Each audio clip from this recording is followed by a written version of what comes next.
We have lost the king of neo soul, It's darker D'Angelo. than anyone imagined. This is very sad. Died this morning in New York City after a private battle with pancreatic cancer. Wow. He kept completely hidden from the world. The Grammy-winning icon, Wow. Michael Eugene Archer, in Richmond, Virginia, passed away surrounded by his family. But the way they found out about his condition will shock you.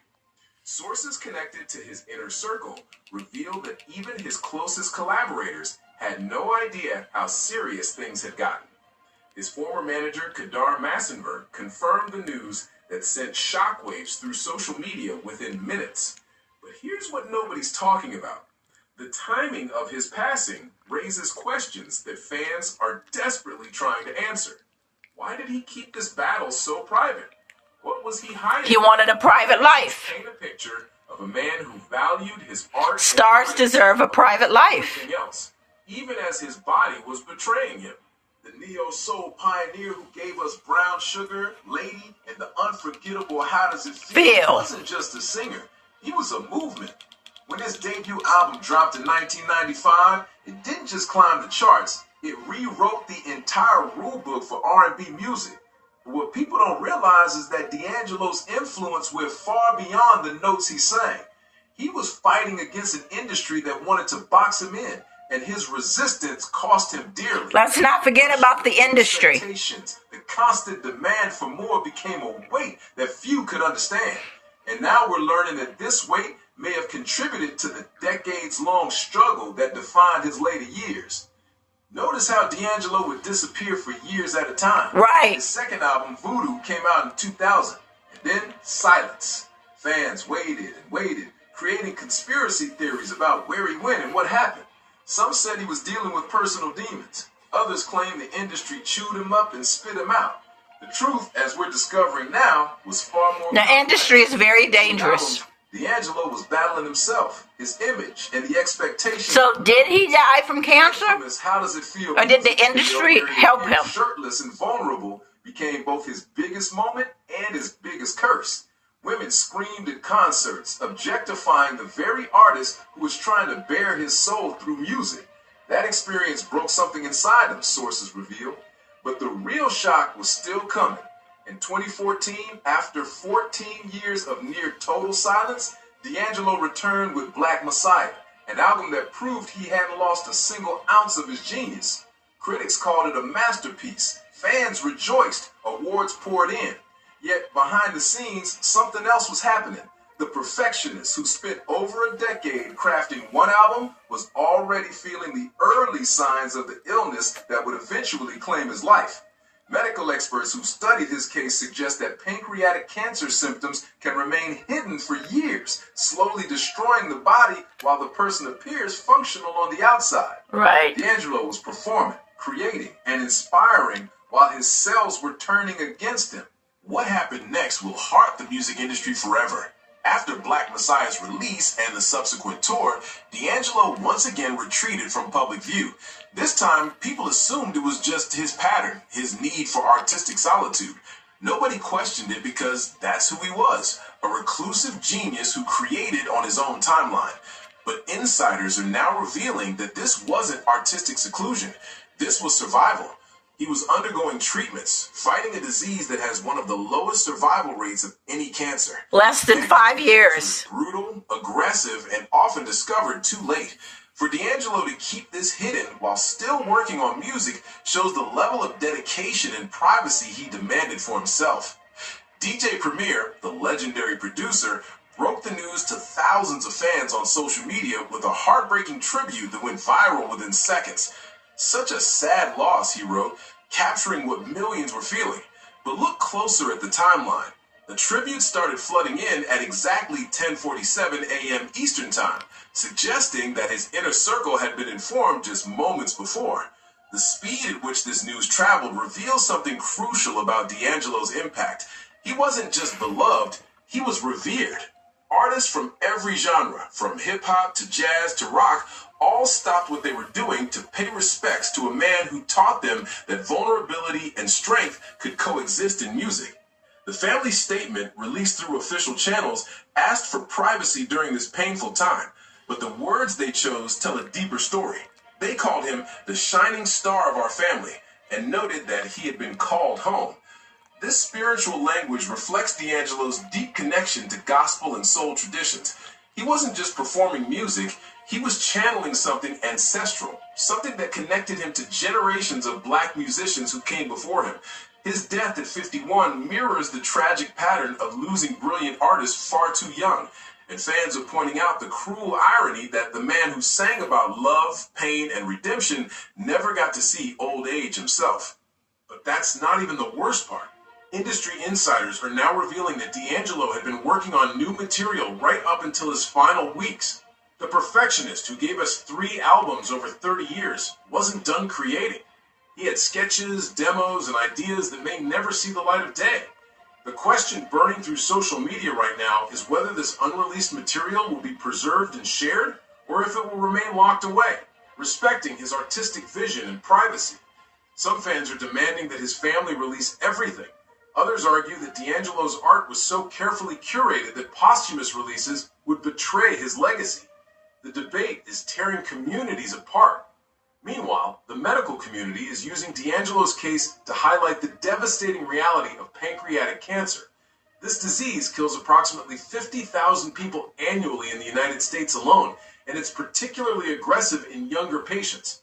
Symptoms include It killed Patrick Swayze. jaundice, and abdominal pain, but they often don't appear until the cancer has already spread. Yeah. D'Angelo's ability to keep his diagnosis private suggests he may have been in treatment for months or even years.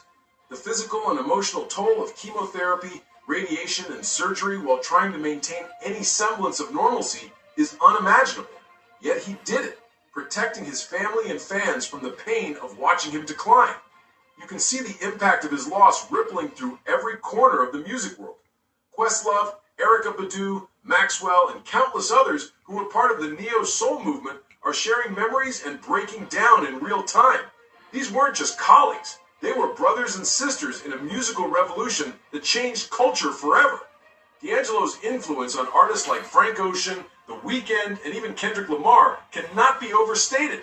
His willingness to be vulnerable, to strip away the bravado that hip-hop often demanded, created space for a new generation of artists to explore their emotions honestly. The irony cutting through all of this is almost too much to bear. D'Angelo's most famous song, Untitled, How Does It Feel?, was about raw intimacy and connection. Now, as millions process his death, they're realizing that the man who made them feel so deeply kept his own pain completely hidden. Was this his final act of artistry, keeping his struggle private so that his music could speak without the shadow of illness hanging over it? Or was it a tragedy that he felt he couldn't be vulnerable about his health the way he was vulnerable in his songs? These questions don't have easy answers, but they're forcing fans to reconsider everything they thought they knew about the artist. At the same time, music historians are already cementing D'Angelo's place in the pantheon of greats. His debut album, Brown Sugar, is taught in college courses about the evolution of R&B. Voodoo is considered one of the most important albums of the 2000s, influencing everything from production techniques to vocal styling. Black Messiah arrived at a moment of intense social upheaval and gave voice to frustrations that millions were feeling.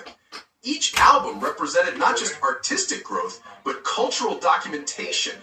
D'Angelo wasn't making music for the charts, he was making music for eternity. And now that eternity has come too soon. The truth gets darker when you consider what could have been. D'Angelo was only 51.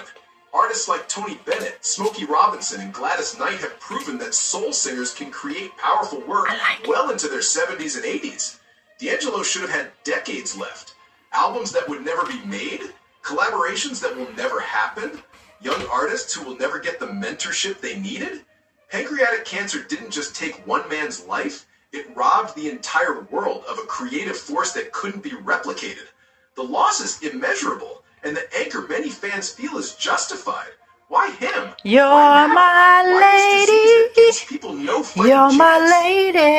What people don't know is that D'Angelo's journey mirrors How so many does others who it battled this particular feel? illness.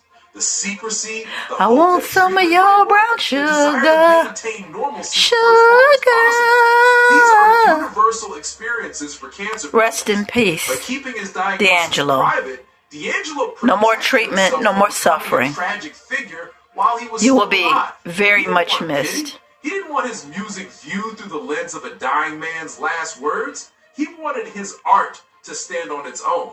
And even in death, he's controlling that narrative by having lived his final chapter in private dignity. But the real shock is still unfolding. Within hours of the announcement, memorial plans are already being discussed across multiple cities. Richmond, Virginia, where he was born, is preparing tributes. New York City, where he died, is planning vigils. And venues across the world where he performed are considering how to honor a legend who valued authenticity above all else. The challenge is creating memorials that reflect D'Angelo's spirit, something intimate and real, not commercial or exploitative. Fans are demanding that any tribute respect the artistry and intention he brought to every note he ever sang. Meanwhile, streaming numbers for his catalog have exploded.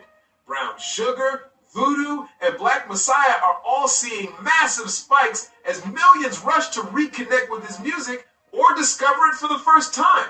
This phenomenon happens with every artist who passes. But with D'Angelo, it feels different.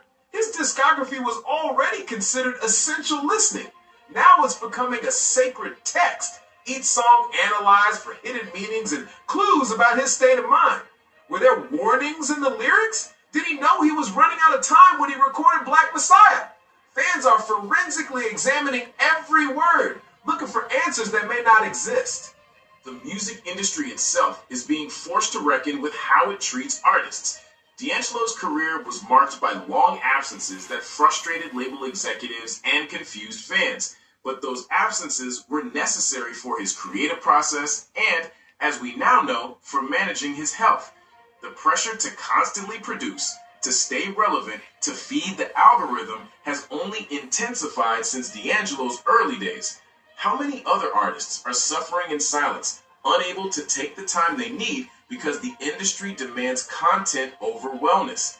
His death should spark serious conversations about artist care, mental health resources, and the toxic productivity culture that burns out even the most talented creators.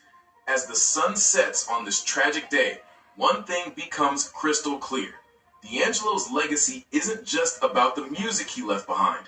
It's about the doors he opened, the artists he inspired, and the permission he gave to be complicated, messy, and human while creating art. He showed that Black man could be sensitive without being weak, that R&B could be experimental without losing its soul, and that taking time to get it right was more valuable than rushing to meet deadlines. These lessons will outlive the man himself, passed down from generation to generation of musicians who understand that real artistry requires sacrifice. The question is whether that sacrifice should ever cost someone their life. D'Angelo gave